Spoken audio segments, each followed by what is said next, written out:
ako ng Bible. Walang Bible. Malaki kasi ang Bible ko. Anyway, ayun. So, we praise God, na sa araw na ito ay marami pa rin tayo. Masaya ba kayo doon? Yes. Yeah, ako rin. So, akala ko konti lang kasi nga, ano yan? May ano?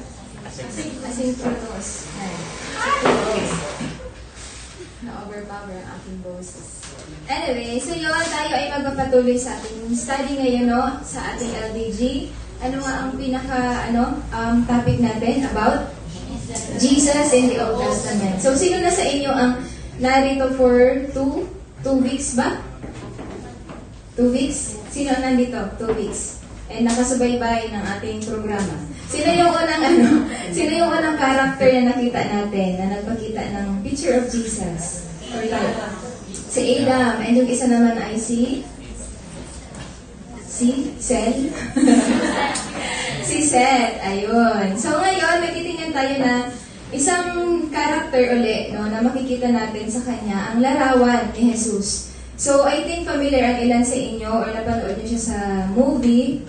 Ayan na pala, si Noah. Sa Superbook or personal niyong nabasa ito sa Bible. So, amazing, marami tayong matututunan dito. And ako din talagang na-refresh about how the Lord can really, or how Jesus can really show Himself even in the Old Testament. Which is amazing. Kasi nga, sa Old Testament, hindi pa talaga natin nakita ang pangalang si Jesus. Oo, pero ano na pala talaga siya. Ganyan. So, ganun siya, kadakila, makapangyarihan. Talagang makikita natin na talagang Diyos siya. And ang pinaka-sentro talaga ng Biblia ay si Jesus. So, kung na-amaze kayo sa mga characters na nakikita natin, sana mas na-amaze kayo kay Jesus, no? Kasi siya talaga yung pinaka-importante, pinaka-sentro na topic ng Biblia. Ayan. So, before we pray, before we start, let's pray muna. Okay? Let's pray. Okay. Lord, we just want to thank you for this time. We thank you, Lord, for giving us this time to study your word and to really just know you, Lord. And alam po namin na ang inyong mga pangako ay ikaw ay handang magpakilala, Lord, sa kung sino man na handang lumapit sa inyo na handa din pong kumilala sa inyo. So we are really expecting, Lord, expectant of your work in our lives, Lord, in our hearts, that you will really reveal yourself to each one of us tonight, Lord. And I wanna pray for myself, Lord. Continue po na ako ay itago niyo sa inyong likuran. Gamitin na po ako sa kabila ng aking kahinaan, Lord, at hindi kakayanan, but I can believe it, I can trust, Lord, that you are powerful, that in my weakness, Lord, I can see your strength, Ama. So, salamat, Ama, sa gabing ito at nawa, maghihiwa-hiwalay po kami na bless and talagang mas nakilala ka ng lalo and mas maglong kami, Lord, to really know you deeper in our lives, Lord. So, I am also blessed, Lord, sa presensya ng bawat estudyante and kung sino pa man po na kasama namin sa gabing ito. And nawa, patuloy niyo pong itouch ang kanilang mga buhay at ang kanilang mga puso. So we thank you, Lord, for this night. In Jesus' name we pray. Amen. Okay. So, continuing with our study, nakita natin, last time, yung sinabi ko kanina, akala natin na si Jesus ay wala siya sa Old Testament, but again, makikita natin that He is really the central topic of the whole Bible. So, tingnan muna natin sa New Testament. Alam naman natin yun, di ba? Kasi doon natin naririnig yung pangalang Jesus. Even sa Book of Matthew, alam natin yung kung saan talagang pinakita yung kanyang pagkasilang. Di ba? Ano pa? Makikita din natin yung pag-work ni Jesus Christ kasama ang mga disciples or mga apostles. Ganyan. So, even sa New Testament, nakita din natin doon about the death of Jesus Christ and His resurrection. And even sa pinaka-last book ng New Testament, sa Book of Revelation, doon natin makikita ang second coming of Jesus Christ na nagpapakita na talagang totoo siya at babalik siya para para kunin ang mga nagtitiwala sa Kanya at para i-judge ang mundo dahil sa kanilang mga kasalanan at hindi pagtiwala sa Kanya. So, yun yung malino na makikita natin sa Old Testament. His birth, His death, and His second coming. So, yun, malino yun. And makikita natin actually na the word Jesus Christ or the name Jesus Christ was actually mentioned ilang times. May hula ba kayo? Sige, hula na lang. Ilan daw sa mga maliksi yung mata? 1,300. Yan, 1,300 times in the New Testament. And alam niyo ba, ang pangalang Paul, Peter, at Mary ay yan lang mga numero. Yan. Si Paul ay 160 to 170 times. Peter, 150 to 160 times. Mary, only 12 to 15 times. So parang, ito Pastor? 1,000 lang. Ganon. So ganon lang kababa na porsyento ba ang makikita natin, even the name of Mary, na kung sa ibang grupo or sa ibang paniniwala, mas hina-highlight talaga siya. Rather, more than Jesus Christ. Parang yan. Kasi nga daw, mama siya ni Jesus. So, siya talaga si pinaka-top. Parang ganyan. Pero, alam natin na, di ba, kapag inuulit-ulit ng isang bagay, nagpapakita na ito ay mahalaga. So, lalo na sa name of Jesus Christ, imagine that 1,300 times. So, talagang ang baba lang kumpara halimbawa kay Paul, again sa belief about Saint Paul, Saint Peter, ganyan. So, it's really Jesus Christ na in-emphasize ng Bible, which is, he is really worth knowing. Kasi nga, siya talaga ang pinag-aaralan sa Biblia. So, ngayon naman, makikita natin again that even in Old Testament, ay siya rin ang sentro ng atensyon. So, tingnan natin sa John 5, 39 to 40. So, basahin natin. 1, 2, 3, go. Study the scriptures diligently, because you think that in them you have eternal life. These are the very scriptures that testify about me, yet you refuse to come to me to have life. Okay, so actually, ang sinasabi dito na scriptures is about the Old Testament. And sabi doon Jesus, these are the very scriptures that testify about me, yet you refuse to come to me to have life. So I think ulit-ulit na itong verse, no, simula pa doon sa unang series na napag-aralan natin, na talagang even in the Old Testament, or the Old Testament really testifies about Jesus Christ. And talagang nandun na siya sa Old Testament pa lang So, ngayon, nakikita natin sa ano bang paraan pinapakita or nag-appear or pinapakita sa Jesus sa Old Testament. So, I think picture na to ni Kuya Duan or ni Ate May, nakikita natin ito into 3 ways. Una, it's in His actual appearances. So, kung familiar kayo sa story when God walked in the garden, di ba? It's actually, since nakita sila ng mukhaan, ni Adam and Eve, it's actually the physical appearance of God. And yun yung tinatawag na Christophanies. It's the physical appearance of God in the Old Testament, which is sa forma siya ni Jesucristo. Okay? So, yun. Kapag sa Old Testament may nababanggit na si God ay nakita ng mga tao, it's actually Jesus Christ. Okay? That's Christophany or Christophanies. Pangalawa naman, nagpakita din siya through prophecies. Okay? So ito naman yung mga statements about God na nasabi sa Old Testament na actually tiga-foretell niya or sinasabi niya yung patungkol sa coming of Jesus Christ. And I think alam naman yan. Yun naman ang salitang prophecy. Diba? So, yun, maraming prophecies sa Bible. To be specific daw, 324 prophecies about Jesus Christ in the Old Testament. Pero, actually, kung titignan talaga natin, sobrang dami pa ng mga prophecies na na-fulfill ni Jesus Christ in the Old Testament. Nung panahon na buhay siya. And actually, pwede rin natin tingnan ito makita ito actually sa Book of Psalms. Okay? So, yun, that's the second parang way na nag-appear si Jesus Christ in the Old Testament. Pangatlo, alam niyo ba? Ay, andyan na pala. Okay, types. So, ito naman yung pictures of Jesus Christ. So, it can be through people, ganyan. Yun na nga yung ginawa natin kay Adam, kay Seth, di ba? So, they are the types of Jesus Christ. Pwedeng sa mga bagay, pwedeng sa mga pangyayari. So, yun. So, yun yung tatlong bagay. Ano nga yun? Christophanies, prophecies, and types. Yan. So, yun. Ngayon, tingnan natin ang sunod na types of Jesus Christ na makikita natin. Siya ay si Noah. So, tanong ko lang, sino ba sa inyo ang familiar kay Noah? Si Noah gumawa ng arka. Sino yun nakapanood sa movie? Sa Superbook. Sa Bible. Nabasa na rin sa Bible. Yan. So, very important no, na alam natin dapat yung story sa Bible, hindi lang sa movie, kasi baka malito tayo. Akala mo ngayon, wala mang ganito ganun, ganyan. Baka sa movie, ikaw ng dinosaur. So, anyway, yan. what I mean is very important na, basahin talaga natin yun sa salita, mula sa salita ng Diyos. So, yun yung pinaka-source natin ng study ba, or ng story. So, yun yung titingnan natin ngayon. We will read it. Since mahaba yung mga story. So, may mga konti na ako nalagay na verse sa mga simula ng story of Noah. Pero maganda na may Bible kayo para pwede niyong basahin, pwede niyong sundan. Okay? So, kung wala, pwede kumuha ng Bible or may mga ate na pwede mag-distribute ng Bible. Okay, so, yun. Tingnan natin ang buhay ni Noah. So, actually, si Noah ay nabuhay 1,600 years. Yan, after Adam was created.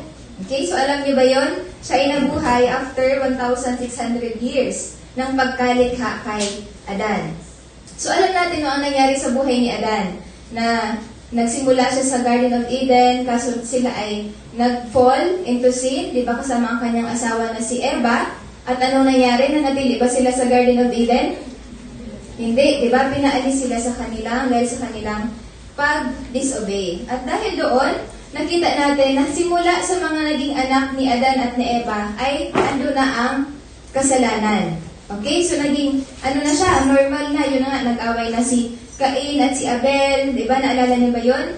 Sino pa? So marami pang mga bagay ang talagang nagpapakita na because of the fall of Adam, doon talaga nagsimula ang kasalanan. And syempre, the longer it took ba, mas madami or mas naging malala ang kondisyon ng mga tao. So, yun yung makikita natin sa Jeremiah 17, verse 9. Babasa po ulit. Sabay-sabay. 1, 2, 3, go. Ay, naudyan siya.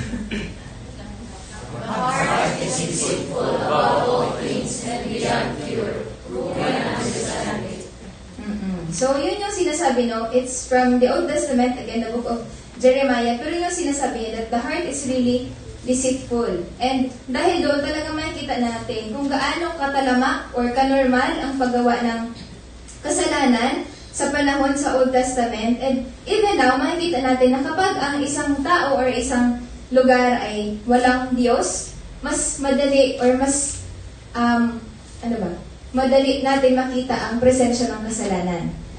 So yun yung pwede natin makita doon. Na when people are left to themselves and God is taking out of their thinking, their morality degenerates quickly. And sabi nga din, the state of a family or nation depends so much on maintaining an awareness and love for God. And that's actually isa sa mga nakakalungkot na bagay na sa panahon natin ngayon, hindi na normal ang pagkilala sa Diyos, di ba? Normal na ang persecution, even the Christians sa ibang mga bansa ay pinapapatay dahil sa kanilang pananampalataya. And gaano tayo ka-bless na sa lugar natin tayo ay malaya na mag-study ba ng Word of God, di ba? And mas din tayo, mas free, lalo sa inyo, sa atin, na mga students.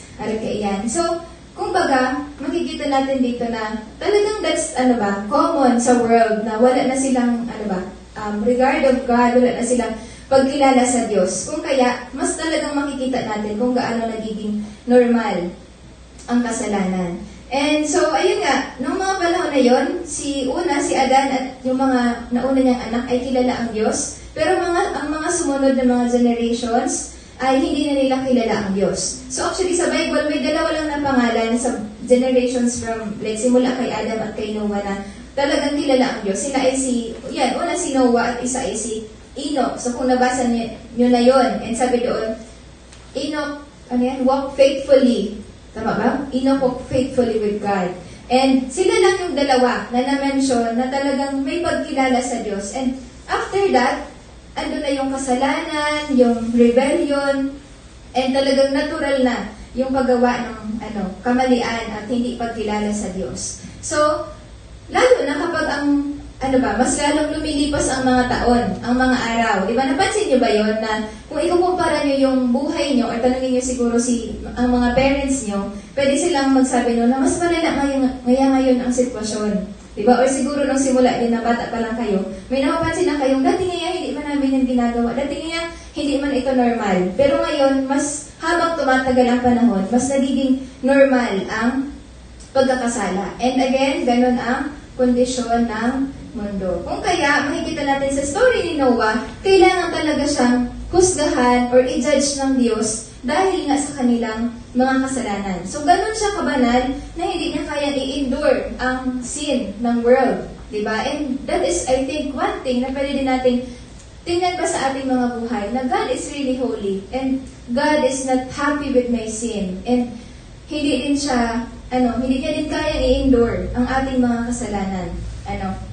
So, kung kaya makikita natin na sa story na ito, may nakita lang siyang isang matuwid na tao, and ito ay si Noah. So, Noah was actually not perfectly righteous, but he at least believed God. Kung kaya nga, sa sinabi ng Diyos sa kanya na gumawa ng arka, siya ay sumunod. Di ba? Hindi siya nagdalawang isip. And sabi sa mga narinig ko dati na stories or comments about the story of Noah, wala pa talagang ulan noong panahon na yun. Kaya kung makikita natin, grabe talaga ang obedience ni Noah sa Diyos na kahit wala pang nasinasabing ulan, kasi paano niya man magigets yung rain, and lalong-lalo na yung flood, kung hindi niya pa naman na-experience yung, tama ba, Pastor?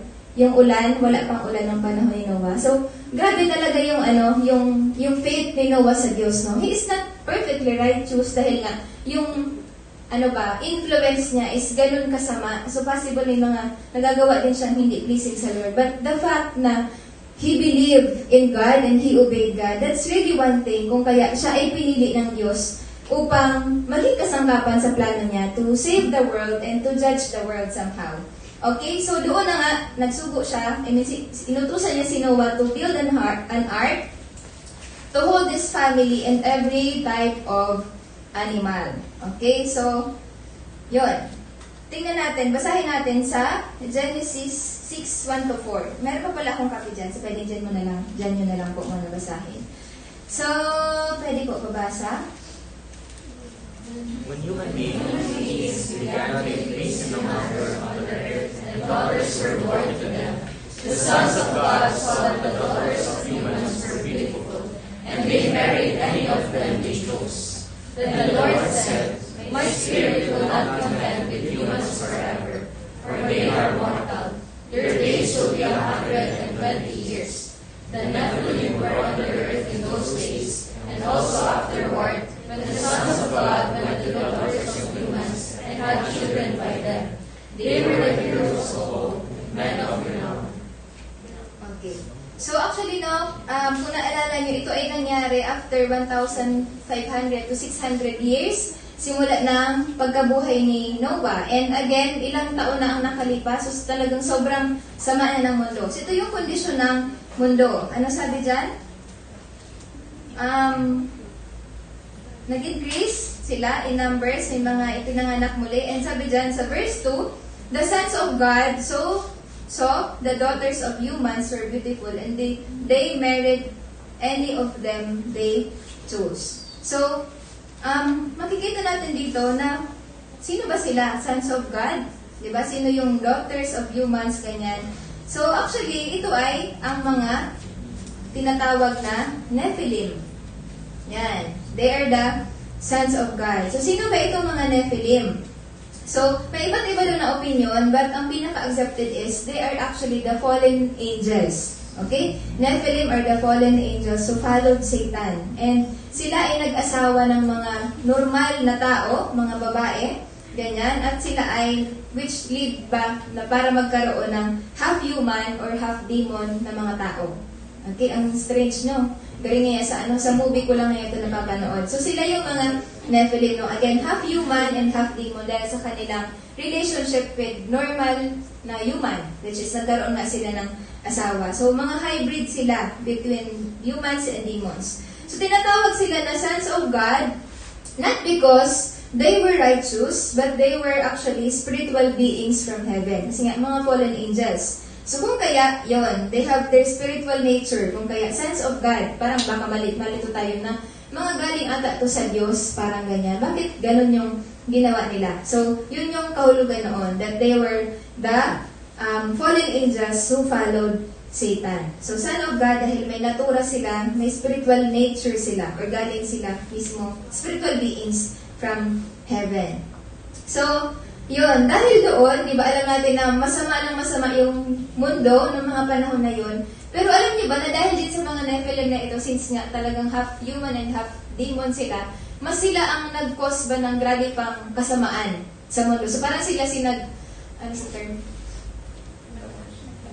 Nagpalala. Ayun, sila yung nagpalala. Ganon, ang kasamaan sa mundo. So, itong mga Nephilim, sa iba't iba silang pangalan. Tinatawag silang pwede daw na Anakim based sa mga verses na yan. Numbers, Deuteronomy, Rephaim, sa Deuteronomy 9, Emim, and Zumim. Papangalanan niyo ba yung anak niyo nito? So, Anakim. Pwede nga so Anakim. Ganyan. Pero yun yung ibang names ng ng Nephilim and other places sa Bible. And may kilala ba kayo na na Nephilim? Sino sa inyo may kilala na Nephilim in the Bible? Hindi naman ngayon. Yung kuya ko, Nephilim daw yun, kaya sobrang tangkad. So anyway, may kilala ba kayong Nephilim? Si Goliath. Ayun. So one well-known is Goliath. So may kilala na kayo. Tada, si Goliath. Isa siyang Nephilim. So makikita natin yun sa 1 Samuel 17 na tinalo ni David ang kanyang family. Diba? Alam natin again ang story na yun. And alam niyo ba, si Goliath ay meron mga kapatid. O pwede niyo ulit piliin, magpili kayo ng mga names. Si Lami, Ishbenog, Sap or Sepay, and ayan, unnamed, meron unnamed giant. Pero kapatid din siya ni Goliath. So yan na lang yung mga references. Pwede yung hanapin mismo kung boring kayo. Pwede yung tingnan sa mga kapatid ni Goliath. So alam niyo ba, actually daw, ay naalala niyo ba, may nakita pa lang kasi akong post ito, naalala niyo ba kung ilan na stones ang kinuha ni David nung makikipaglaban siya kay Goliath?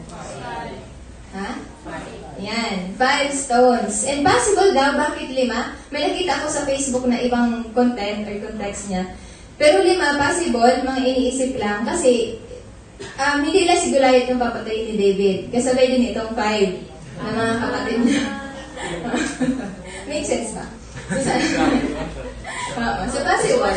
So, yun, talagang nabuhay ang mga Nephilim. Hindi lang itong kwentong bayan. Parang mga hakak na yan. Sa panahon ta, igong ngayang kapre, igong mga higante, parang ganyan. Pero talagang, yan, kung naniniwala kita sa Biblia, we believe parang all scripture, lahat ng andito, simula sa Genesis, from cover to cover, Genesis to Revelation. And talagang totoo itong mga Nephilim. So, may mga pictures actually na makikita tayo from the internet, pero try kong mag-search. Pero may mga iba na Photoshop na siya, parang arag yan. So, they naman, I think, si actual. Pero, may mga pictures dyan. Ayan. Yan. Nakakita sila. But again, not so reliable. Pero, syempre, hindi man siya na-document ng talagang totoo. Hindi man, agad tayo confidently mag-believe sa mga pictures na talagang nakuanan. Pero, possible, I think. Ganyan. Pero again, pabalikan natin ng scripture. So sinabi siya sa scripture na may Nephilim, so maniniwala tayo na may Nephilim, and sila yung nag-cause sa panahon ni Noah para maging masama at masama ito hanggang husgahan siya or i-judge siya ng Diyos. Okay? So baka mamaya ay makita kayo ng Nephilim. Joke lang. So tingnan natin, natutuloy tayo. Genesis 6 pala. Genesis chapter 6 verses 5 to 7. So, meron ulit siya na verse. Basahin ulit natin. 1, 2, 3, go. The Lord saw how great the wickedness of the human race had become on the earth, and that every inclination of the thoughts of the human heart was only evil all the time. The Lord regretted that he had made human beings on the earth, and his heart was deeply troubled. So the Lord said, I will wipe from the face of the earth the human race I have created, and with them the animals, the birds, and the creatures that move along the ground, for I regret that I have made them. Okay, so makikita natin dito yung response ng Diyos sa kasalanan ng mundo. Anong sabi dyan sa verse 5? Una, ito ay, linig ba ito sa Diyos o hindi niya ba alam? Hindi, di ba? Sabi dyan, verse 5, the Lord saw. Aware ang Diyos sa kasalanan ng mundo sa panahon ni Noah. And sabi nga doon, it's, great the wickedness of the human race. And sabi dyan, every inclination of the thoughts of the human heart was only evil all the time. So, ganun siya kalala, no, na nakikita siya ng Diyos. And ito yung definition ng Diyos dahil sa kanilang mga kasalanan. And talagang nung panahon nila, they are really in a bad situation. No? And again, yun ang makikita natin na ganun ang sitwasyon ng mga tao, ng komunidad, ng isang bansa kapag wala ang presensya ng Diyos. Kapag walang kumikilala ang Diyos. So, ganun din sa buhay natin. Kapag wala ang Diyos sa buhay natin, makikita natin na mas madali ang magkasala, mas madali ang matem at mapalayo sa Diyos. And I think hindi siya ang gusto natin na makita sa ating buhay. So, we praise God na andito kayo dahil may desire tayo na talagang mas mapalapit sa Kanya, maranasan siya, and makilala siya sa ating mga buhay. Pero ganun yung sitwasyon ng panahon nila. And sa verse 6, sabi dyan, ano ang naramdaman ng Diyos? Yan, the Lord regretted. Di ba? The Lord regretted that He had made human beings. Kung nabuhay ka ba sa panahon ni Noah at nalaman mo to, kasama ka ngayon ng mga kapitbahay mo ngayon si Noah, tapos ito pala yung naramdaman ng Diyos, no, na He regretted creating the human being. At isa ka doon kung kasama ka nung panahon niya. And ganun siya ka-painful sa Diyos dahil sa kanilang mga kasalanan. And again, that's still the cause ng effect? Yan. Effect ng sin sa puso ng Panginoon. No? It hurt Him. Nasasaktan ng Panginoon dahil sa mga kasalanan ng tao. And kung kaya, makikita natin dito na anong ginawa niya? Siya ay verse 7, the Lord said, ando na yung judgment, di ba? Ito ay, yan, I will wipe from the face of the earth the human race I have created. Kasama na ang mga lahat ng klase ng hayop. So, nakakalungkot na ganito ang nangyari. Pero ang truth is, the Lord really loved mankind. And actually, gustong-gusto ng Diyos na i-bless ang tao. No? And makikita natin dito na yun talaga yung puso ng Diyos. Pero dahil nga sa kasalanan, ganoon ang kanyang nararamdaman, na nasasaktan siya. And He created the world and the human beings in order to bless them and to walk with them and to lead them and use them for His wonderful purposes. Kaso lang nga, dahil sa kasalanan, yun yung talagang naghihiwalay sa atin sa pagpapala ng Diyos. And as a result, yan, kailangan i-judge ng Diyos at i-destroy ang mankind. At ito ba ay gusto ng Diyos? Like, pag tig-isip ka, yun yung actually nahihirapan yung mga tao na like, loving ba ang Diyos? Kung loving siya, bakit hinayaan niya na mangyari yun? Bakit kailangan i-destroy ang mga tao, i-wipe sila at magtira lang ng isang pamilya? Ganyan. So makikita natin from these verses na walang joy ang Panginoon sa pagpatay sa mga tao noon. Diba? Hindi sinabi na nag-celebrate siya or natuwa siya. Parang ganyan. So, makikita natin na hindi talaga ganun ang intention ng Diyos sa kanyang pagkalikha sa tao. Ang talagang intention niya is to bless them. And sa panahon natin ngayon, it's to bless you. No? He created you. God created you to bless you. Hindi para pahirapan ka, para i-judge ka, ganyan, sa iyong mga kasalanan. So, yan, makikita talaga natin ang pag-ibig ng Diyos. And isa ito actually sa, parang na-learn ko last time na, oo nga, ang Diyos talaga, mas handa siyang mag-bless kaysa sa mag-punish. Parang ganyan. And minsan nakikita lang natin ang Diyos as someone na, yun nga, parang picture ni Jesus na yan, na may, may tinidor na malaki. Ganyan, na handa lang mag-judge. Pero hindi ganun ang ating Panginoon. No, na talagang ganun ang pag-ibig niya. Kung sa lahat ng parang karakter ng Diyos, it's really His love, no, na gusto niyang iparana sa atin. It's not His judgment. At nawa, hindi natin siya makita unang-una bilang ganoon na Diyos. Parang ganyan. So, ang Diyos, para naalala ko lang, hindi siya kagaya ng lamok na tinitingnan tayo isa-isa, tapos niya, ay, may kasalanan ka. Ito, parang ganyan. Di ba pag lamok, may tunog-tunog lang, parang, ay, sorry, magala. Di ba? So, ang Diyos ay hindi siya ganun sa ating buhay. No, na hindi siya tinitingnan ka lang or sinusubaybayan ka niya para tingnan yung lahat ng kasalanan mo at husgahan ka. Okay? So, talagang ang gusto niya unang-una is iparanas niya ang pag-ibig sa atin. Kagaya sana ng nangyari dito sa panahon ni Noah. It's really the blessing ang gustong iparanas ng Diyos. Dahil lang iyon sa kanilang sariling desisyon to sin and hindi, sundin ang kalooban ng Diyos. And makikita natin later on na actually, nag-preach pa lang si Noah, nagsabi pa lang siya, nag-warn pa lang siya sa mga tao, pero talagang naging choice ng mga tao na hindi siya sundin, hindi pakinggan si Noah. Kung kaya, doon pumasok ang judgment. Okay, so tingnan natin sa Ezekiel 33 to 11 and Isaiah. Yan. 1, 2, 3, go. Say to them, as surely as I live, declares the sovereign Lord, I take no pleasure in the death of the wicked, but rather that they turn from their ways and live. Turn from your evil ways. Why will you die, people of Israel? Okay, so makikita natin dyan, no, yung salitang, I take no pleasure in the death of the wicked. So kahit wicked yun, hindi pa rin natutuwa ang Diyos sa death nila. Okay, and sa Isaiah 1:18, the Lord really wants repentance and restoration. Sabi dyan, come now, let us settle the matter, says the Lord. Though your sins are like scarlet, they shall be as white as snow. Though they are red as crimson, they shall be like wool. So, ganun ang Diyos, no? Hindi parusa, kundi pag-ibig ang gusto niyang iparanas. Restoration, kumbaga, ganyan. Pag-aayos ng relasyon natin sa Diyos. So, ang kailangan lang talaga natin is to accept Christ sa ating buhay and lumapit sa Kanya para mag-confess ng ating mga kasalanan dahil handa siyang magpatawad sa atin kapag tayo ay hihingi ng kapatawaran sa Kanya. So, the question is God convicting you of any sin in your life? Yan. He's not doing it to make you miserable, but rather because He wants to bless your life. No? Hindi siya para parusahan ka lang. Parang naramdaman mo na convict ka ng sin para ipamukha na makasalanan ka or hindi ka niya mahal, kundi pinakita niya yun para mabago ka, no? At pagpalain ang buhay mo, pagpalain ang buhay natin. So, that's it. And continue tayo. Genesis 6:8 to 10. So, sana kaya niyo pa? Kaya niyo yan. Yan, wala namang asynchronous naman bukas. So, late naman tayo nag-start. Okay? So, Genesis 6:8 to 10. Wala na ata. Okay. Basahin na lang.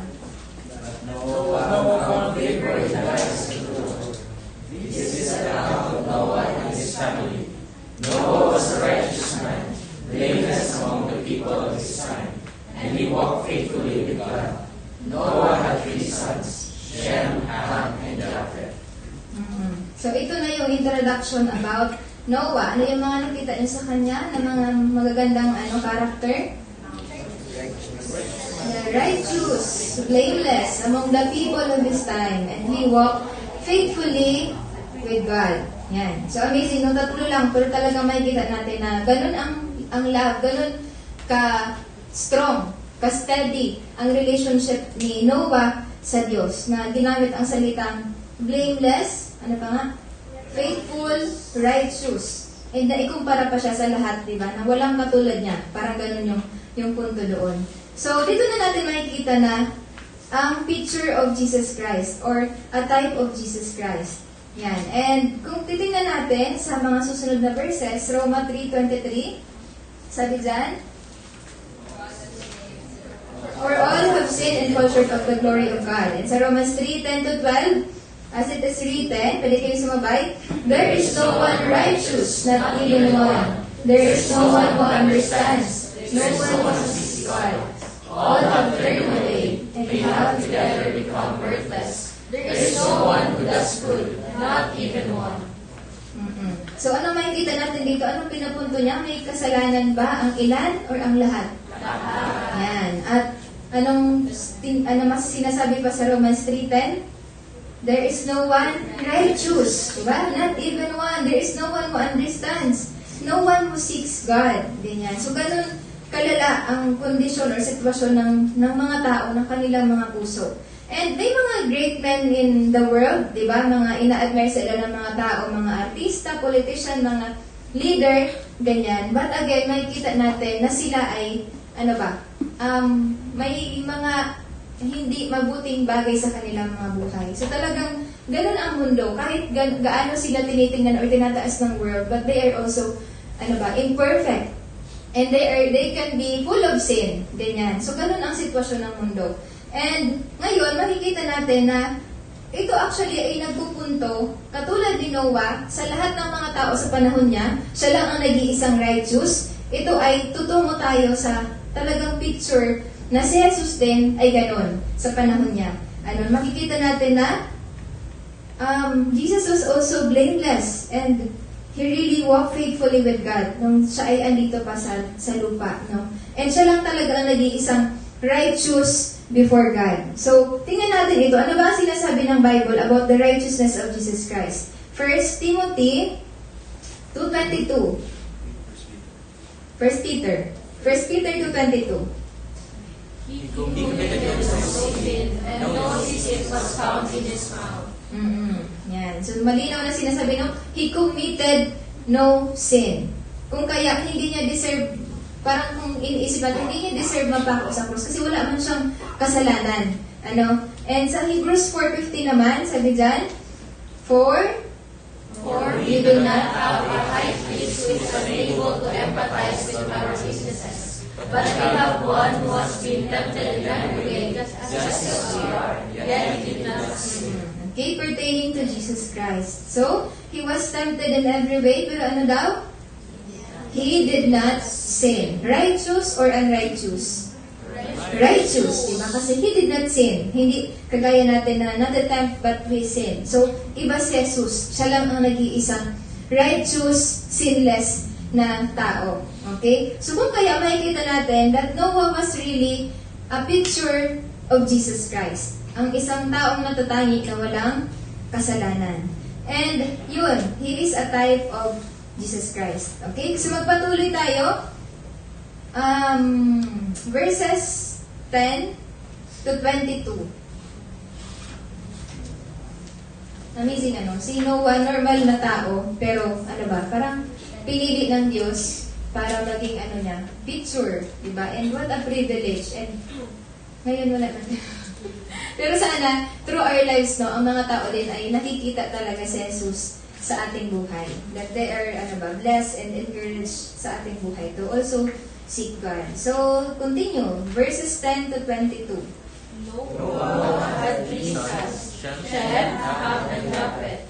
Now the earth was corrupt in God's sight and was full of violence.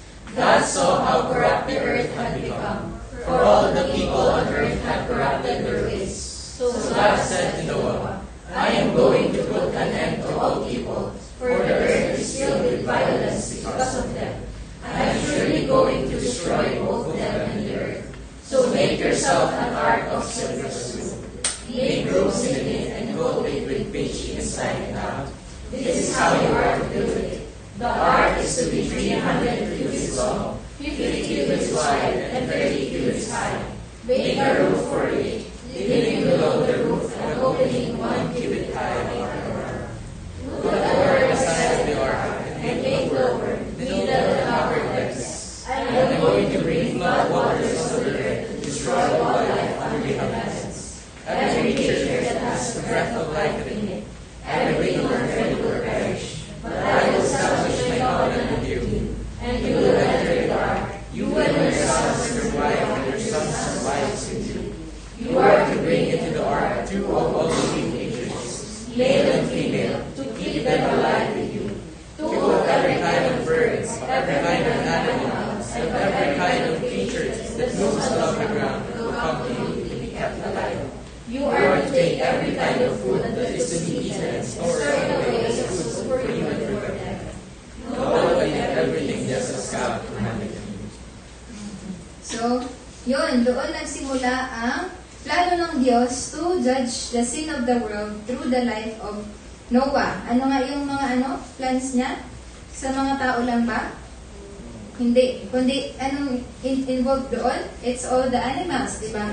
All humans. At sa paano paraan niya ito i-judge?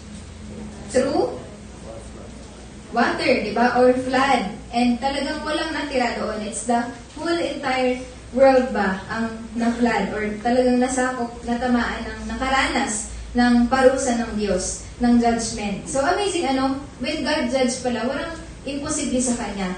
Kaya niyang gawin para ipakita talaga kung gaano siya ka-righteous and gaano siya nag-hate ng kasalanan. Okay? So, interesting na bakit kasama yung mga animals, yung lahat ng andoon, bakit kasama sila? Pwede bang, tao lang, or sa ibang, like, nilamon na lang sila ng lupa na wala, parang ganyan. Pero bakit kasama ang mga animals? So, makikita natin dito na ang animals were, nilagay sila under humans para i-care sila ng mga tao. So, dahil wicked ang mga tao, ibig sabihin, parang nag-graduate siya, na naabot ng kasalanan, o hindi na nag-bless yung mga bagay na ginagawa nila, kahit na ito ay bigay ng Diyos. So, ganun ang makikita natin na, kapag ang isang tao ay hindi sumusunod sa Diyos, parang it affects yung mga bagay na kasunod niya, or nasa ilalim niya. Di ba sa atin, whether it's work, or studies, or relationships, or family, or kung ano man, kapag ang isang tao ay hindi walking faithfully with the Lord, or hindi kumikilala sa Diyos, makikita mo na it will affect the other things in your life. Ganyan. So, ayun, talagang very important na sa buhay, we know the Lord. We have a growing relationship with Him. Ganyan. And mas makikita natin yung blessing niya sa mga taong involved sa buhay natin or mga bagay na ginagawa ng ating kamay. Okay. So gusto ba natin yun?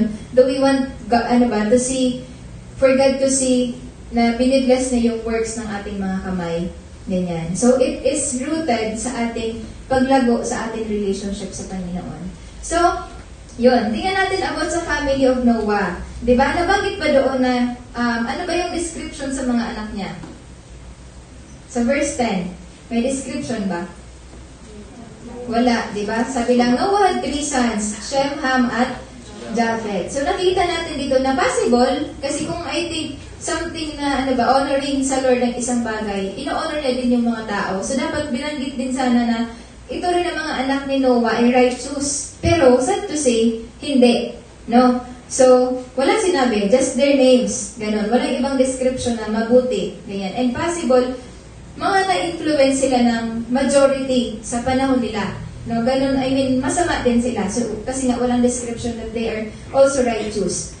Ganyan. So, amazing, no, na kahit ganon ang sitwasyon ng mga anak ni Noah, ano ang nangyari sa buong story? Na-save din ba sila or hindi? Diba? Na-save sila. Bakit sila na-save? Dahil mabuti sila? Hindi. Na-save sila dahil sa?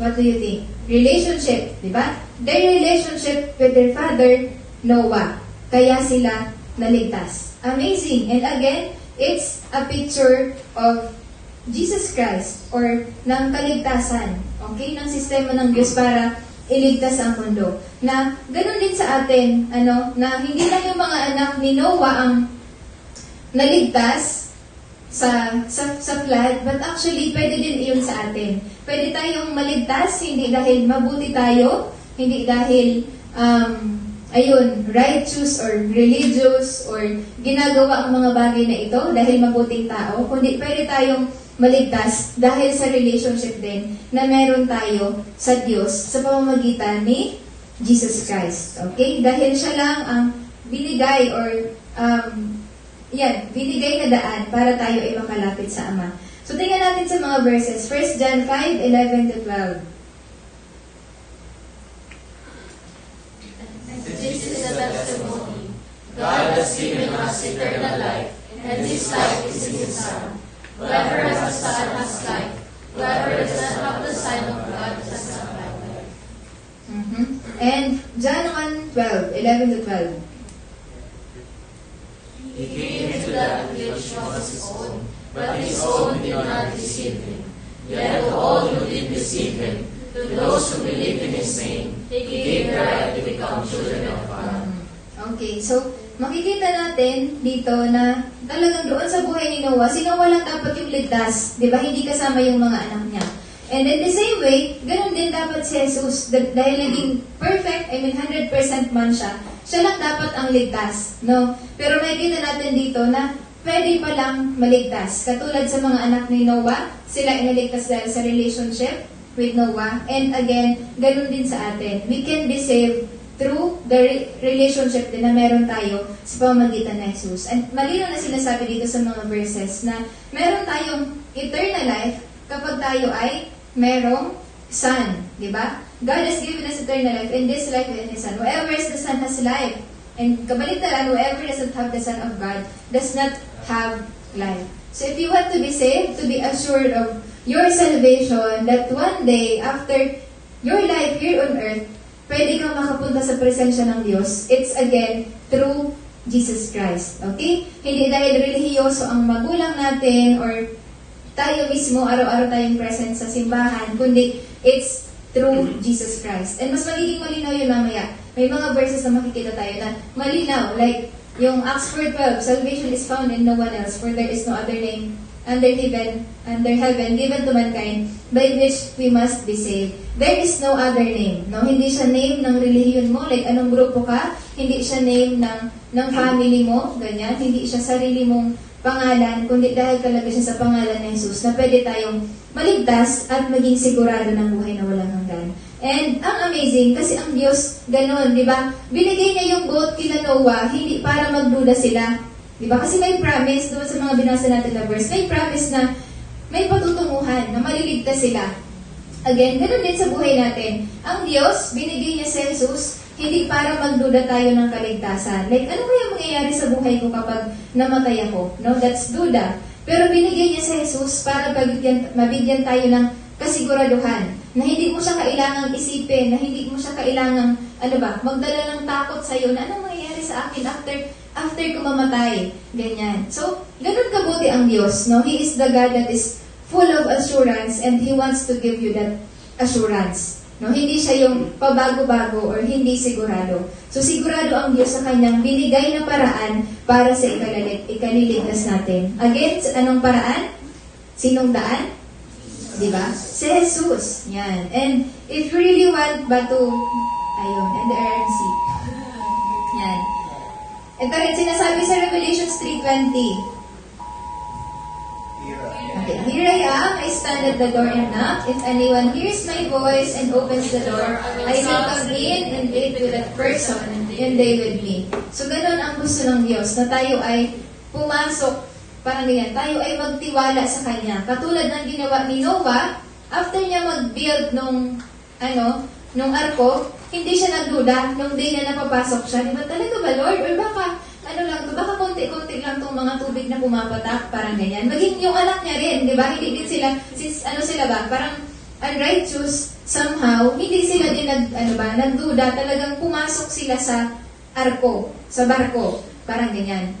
And again, in the same way, ganun din sa ating buhay. When we want to accept Jesus Christ, kailangan din natin siyang papasukin sa ating buhay, maniwala na talagang sapat ang kanyang ginawa sa krus para pagbayaran ng ating mga kasalanan. And I think na-explain naman yan sa inyo kasi ulit-ulit natin ito yung gusto nating ituro dito sa ESC. It's really the assurance of salvation through Jesus Christ. And hopefully kayo ay dumating sa punto na talagang tinanggap ninyo si Jesus sa inyong buhay. Kung sino na sa inyo ang nag-decide to really accept Jesus as your Lord and Savior and believe in Him as the way to the Father, to heaven. Yan.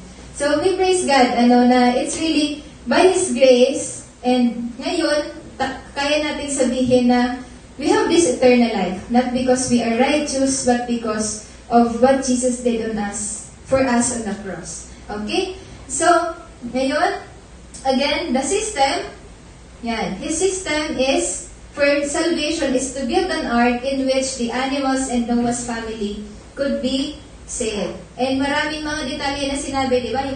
May mga utos sa kanya ang Diyos na ganito ang klase ng kahoy, ganito yung gawin mo, ganyan. So very specific ang Diyos. Again, wala siyang, ito nga yung isang boat, ito rin yung isang boat. So pili ka na lang kung saan ka aakyat, parang ganyan. Or ito yung klase ng kahoy, pero siguro itong klase parang mahina siya. So baka di sila mag-fit ng isang kahoy na pinili mo. So again, is merong system, may plano, and the plan is to really save Noah's family. Ganyan. So, ganun din, again, sinabi ko na kanina na talagang the picture of the ark is the picture of the ark is the cross. No, nasa cross, same wood, pwede tayong maging sigurado na tayo ay ligtas dahil sa ginawa ni Jesus sa cross. So, kung babalikin natin, this is the type. Una, we see Noah as the type of, ano nga? Jesus, dahil anong pagkakasimilarity nila? Yan. Diba? Sila lang yung righteous. And yung anak ni Noah, ano yung picture nila? Katulad ng pwede din sa atin? Yan. Relationship with Jesus Christ. Naligtas dahil sa relasyon sa Ama, sa panahon ni Noah. And sa atin, sa relasyon natin kay Jesus. And the boat, yun, pinanggit ko na kanina, again, it's the cross. Okay, so tingnan natin yung mga verses. 1 Peter 2:24. May naka-memorize na ba yan? Ulit-ulit natin yung binabasa. Yan. So, for our sins, God's body of us, so that we might die to sins and live for righteousness. By His wounds you have been healed. Okay, pabalik pala ng unang picture. Slide pala. So, yan actually yung parang kanina na sinabi ko na parang maraming boat sa panahon natin ngayon. Maraming ino-offer ang tao para maligtas, no, na kesyo ngayon. Itong relihiyon.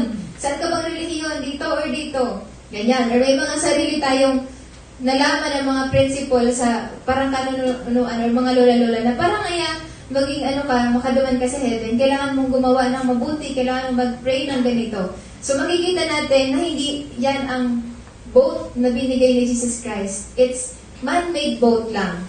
Gawa lang ng tao. And hindi sigurado na parang dadalhin tayo sa, sa shore or sa bye-bye. Dalampasigan. Yun. So, anyway, hindi tayo magtiwala lang sa mga man-made boats, but we really do our part to know the truth na makikita natin sa kanyang mga salita. That's why, again, in ASC, we study His Word. Diba? Kasi gusto natin malaman yung mga katotohanan. Ano ba talaga yung daan na binigay ng Diyos para sa salvation natin. And that's why, it's really Jesus Christ, the other slide. Yan. Siya yung God-given boat. Yan. Siya lang ang daan patungo sa heaven or patungo sa Ama sa langit. Yun nga, 1 Peter 2:24. And 1 Peter 3:13, bilisan na lang natin. For Christ also suffered once for sins, the righteous for the unrighteous, to bring you to God. He was put to death in the body, but made alive in the spirit. Yeah. So about Christ suffering, for what purpose? To bring you to God. Okay? Colossians 1:20, and through Him, to reconcile to Himself all things, whether things on earth or things in heaven, by making peace through His blood shed on the cross. Diba? Peace, making peace through His blood shed on the cross. And reconciling. So talagang sure itong pag-reconcile natin sa Diyos sa kabila ng ating mga kasalanan because of the blood of Jesus Christ. And Romans 3:20, 3:25, for all have sinned and fall short of the glory of God, and all are justified freely by His grace through the redemption that came by Christ Jesus. God presented Christ as a sacrifice of atonement through the shedding of His blood to be received by faith. Yan. So very clear now na it's really Jesus Christ, the God-given boat na kung saan pwede tayong magtiwala na sapat siya para tayo ay maligtas. Okay? So there is no other way, ika nga. So tingnan natin sa Acts 4:12.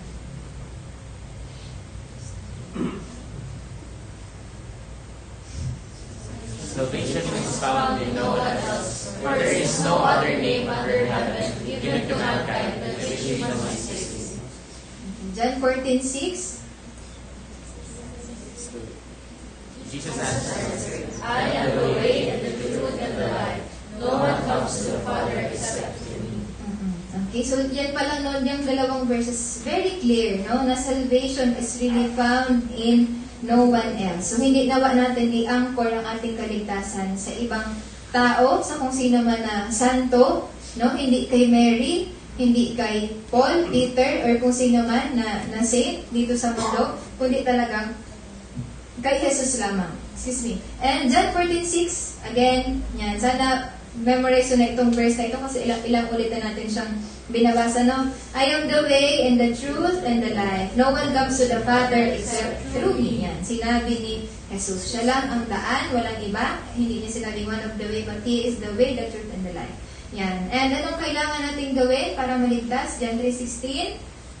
Sige daw, memorize nyo. For God so loved the world that He gave His one and only Son, that whoever believes in him shall not perish but have eternal life. Yeah. So, yung word na nakikita natin is that whoever believes in Him shall not perish but have eternal life. No? Diba? So, it really requires faith, believing, trusting. Same with, kay Noah at sa kanyang mga anak. Nag-require din yun ng faith, pagtitiwala na aakit ako dito sa bangka kahit siguro hindi pa umuulan ng panahon nun. No? Kahit pinagtatawanan sila ng mga tao. And yung idea rin na talaga ba hanggang lagpas to sa mga puno ngaya, parang kahit. So, mahirap siyang paniwalaan kasi nga di pa siya nangyayari. Pero again, yun, there's faith, there's trusting and believing in God na gagawin niya yun. And katulad din natin, kailangan natin mag-believe na again, ginawa niya rin yun 2,000 years ago na namatay siya sa krus para bayaran ang ating mga kasalanan. And it's finished. Tetelestai. Diba? It's finished. Okay? So, yan. Salamat sa Diyos sa kanyang binigay through Jesus Christ. Pero di pa tayo tapos. Genesis 7 to 8, mahaba. Di na natin, basahin ba natin? Genesis 7. Chapter. Hanggang natin, mga 9:30. So, hindi natin tuloy basahin. Assignment, pwede niyong basahin pag sa inyong, mga bahay. Pero sa verse 1 na lang tuloy. Verse 1, sabi ito, the Lord then said to Noah, go into the ark, you and your family, because I have found you righteous in this generation. So ito actually yung kumanda ng Diyos para papasukin sila Noah. Like, it's about time. It's the time. Pumasok na kayo sa barko.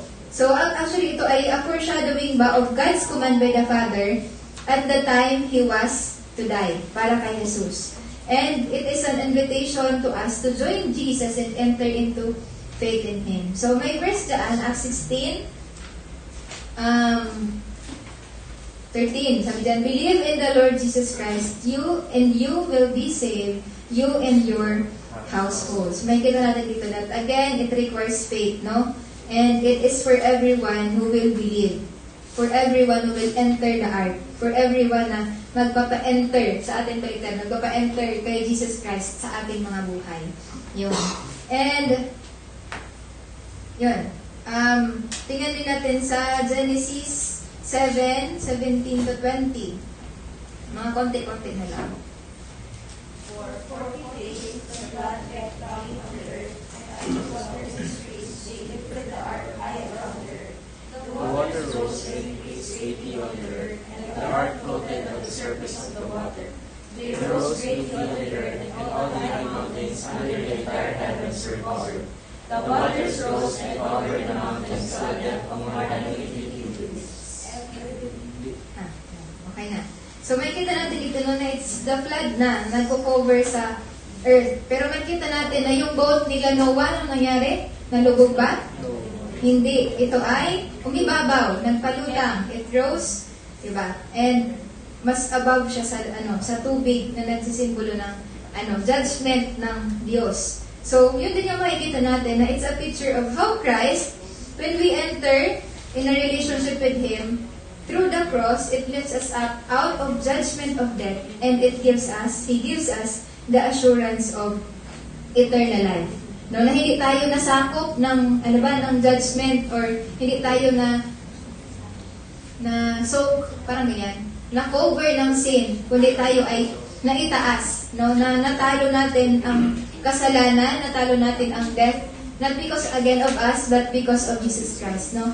Jesus Christ overcome death, no? Sin, the power of Satan, and eternity in hell. So, ganun ka-amazing ang ginawa ni Jesus. Walang maikukumpara sa Kanya, na talagang, again, kaya wala na tayong takot ba sa gawain ng enemy para i-judge tayo, or anong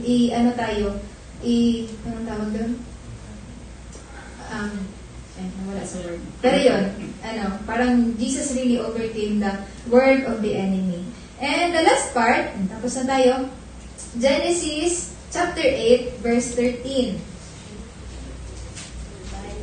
By the By the first day of the first month, Noah's 601st year, The water had dried up from the earth. Noah then removed the covering from the ark and saw that the surface of the ground was dry. And sa chapter 9, verses 1. Then God blessed Noah and his sons, saying to them, "Be fruitful and increase in number and fill the earth." Yan. So, kung iisipin natin, ito na yung time na, patapos na nagkupa na yung baha. And, I think, kung kayo ay kasama ni Noah, ano kayang may isip nyo? Hanggang kailan kaya to?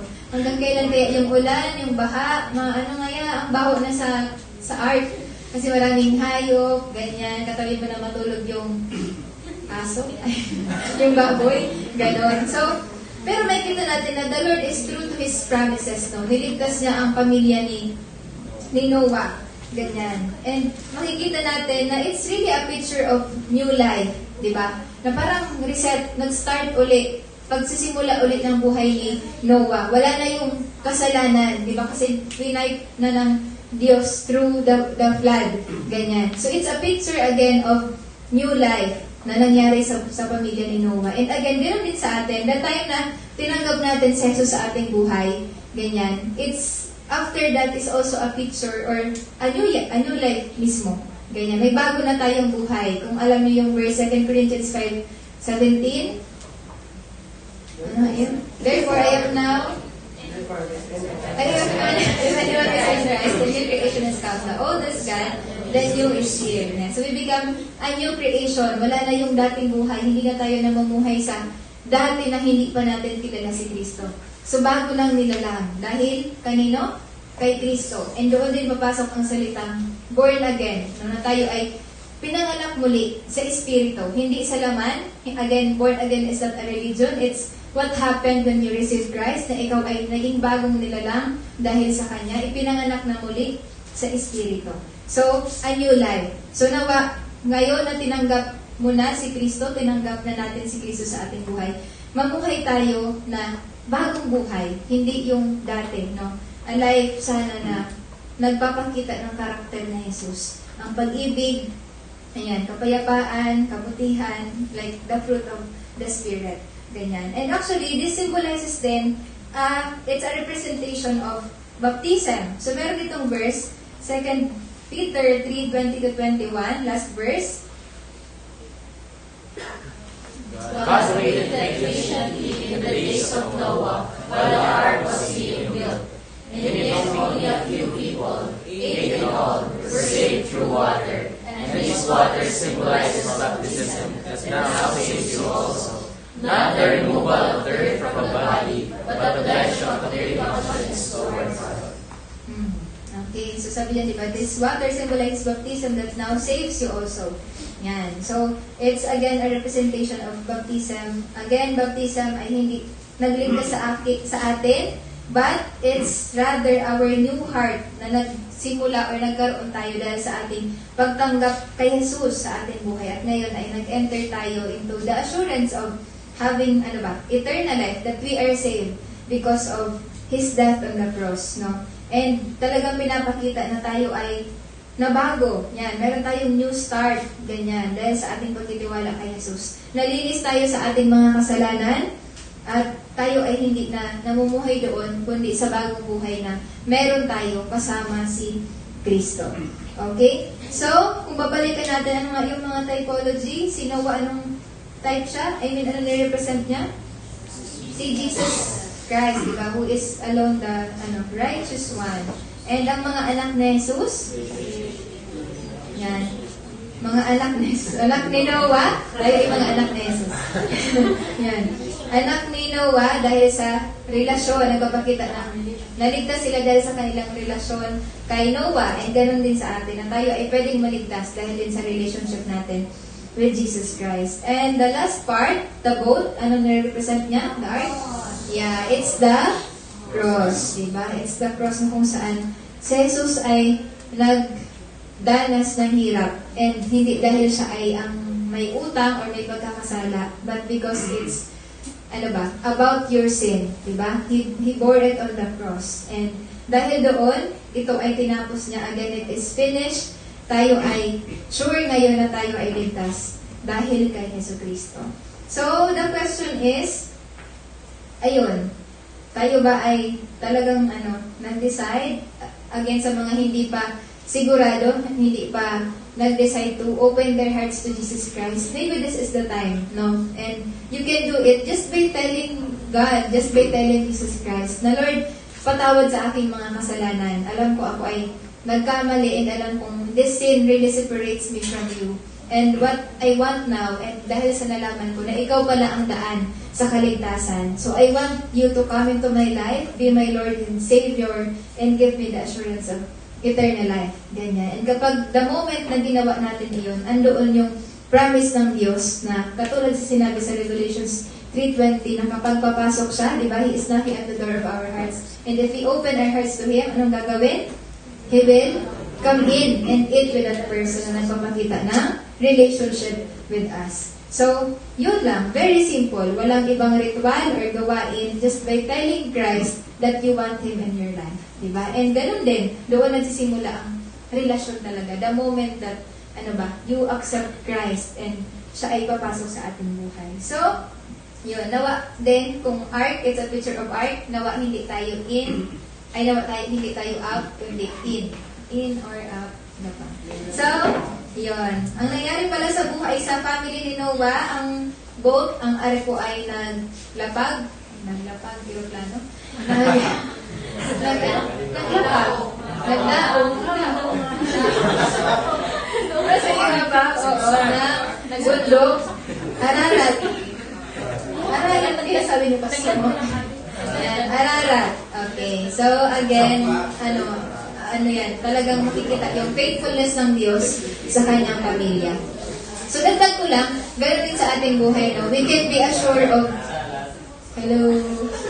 We can be assured of God's faithfulness na may mga problema man sa buhay natin ngayon, may mga struggles and difficulties ba, but like one day, kagaya na nangyari sa Noah, sila ay lumapag, nag-rest ba, parang arugkaan, na talagang may katapusan ng lahat ng paghihirap. We have the assurance in Christ na this will pass because of Him. And again, meron tayong puso na expectant. Kahit may mga problema ngayon, kahit bagsak ka sa klase, kahit may problem sa family mo, you have that assurance and hope na in Christ, you can be at peace. Okay? So, yun lang. Let's close in prayer. Lord, we thank you for this truth, Lord. Tunay nga na ikaw ay nagmamahal sa amin at napakabuti mong Diyos na ikaw ay handa niyong binigay ang inyong anak na si Jesus para magbayad ng aming mga kasalanan. Thank you also, Lord, na ito ay mas lalong naintindihan namin through the life of Noah. And amazing pala na even in the Old Testament, Lord, ando na ang talagang inyong ultimate plan to save the world, Lord. And again, kami ay nagpapasalamat dahil sa inyong paggawa nito. It's really by your grace. Hindi po namin ito deserve. What we deserve is wrath, Lord. But you have given us your grace and your love, Lord, through Jesus Christ, your Son. So nawa, ang bawat isa sa amin ay talagang dumating sa punto na tinanggap ka, nag-decide kami na papasukin ka sa aming mga buhay. Dahil alam namin na walang ibang daan, walang ibang pwede magbigay sa amin ng assurance, Lord, of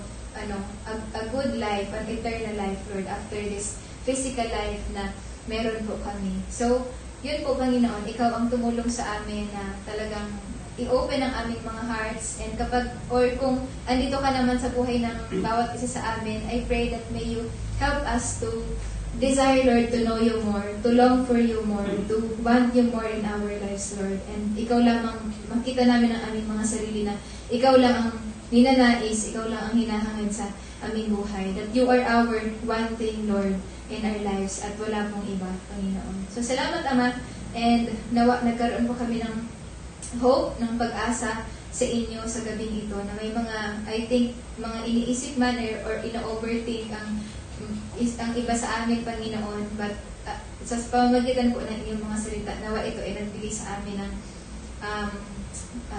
easiness, Lord, ng kagaanan sa aming mga puso. Dahil sinabi niyo po yun sa inyong mga salita, to come to you, for your yoke is easy and your burden is light, Lord. That in you, it's not burdensome to give time to you, to look for you, or ang mga bagay na nangyayari sa amin. Dahil ang nasa inyo ay lightness, Lord. Kung burden man, it's really lightness and easiness, Lord. So, salamat sa pangako na yun. And nawa kami ay uuwi po talaga na mas lalo pang nakilala ka ng lalo. Salamat, Lord. We thank you for this time. In Jesus' name we pray. Amen. Yun, He is worth of our time. So, kahit late tayo, pwede pa tayo hanggang 9:30. So, salamat po.